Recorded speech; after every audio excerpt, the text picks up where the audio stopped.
Saya juga melihat bahwa masalah yang ada di Kabupaten Kerom yang kedua adalah lemahnya sinergi antar SKPD dan sinkronisasi pembangunan di setiap bidang. Keterpaduan antar satuan kerja perangkat daerah atau SKPD harus diwujudkan dengan menghilangkan ego sektoral, dengan tetap berkomitmen pada pencapaian sasaran, visi, dan misi pembangunan daerah. Upaya untuk saling terpadu, saling mendukung, dan saling memperkuat guna mencapai keberhasilan bersama masih perlu didorong dan dioptimalkan.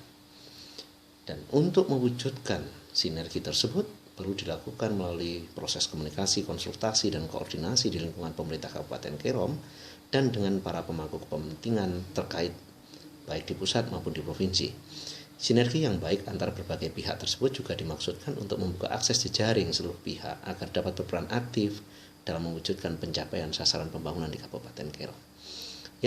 Masalah yang ketiga adalah terbatasnya anggaran pembangunan daerah. APBD menduduki posisi yang sangat strategis dalam pembangunan guna menstimulasi perekonomian di Kabupaten Kerom. APBD Kabupaten Kerom diharapkan dapat meningkatkan produksi dan konsumsi masyarakat. Oleh karena itu, nilai APBD Kabupaten Kerom yang saat ini sudah mencapai 1.030.000.000 rupiah ini harus diimbangi dengan strategi yang tepat agar dapat menstimulasi pertumbuhan ekonomi. APBD harus diprioritaskan untuk meningkatkan kualitas pelayanan publik secara lebih efisien dan efektif, serta responsif terhadap kebutuhan dan potensi wilayah Kabupaten Kerom.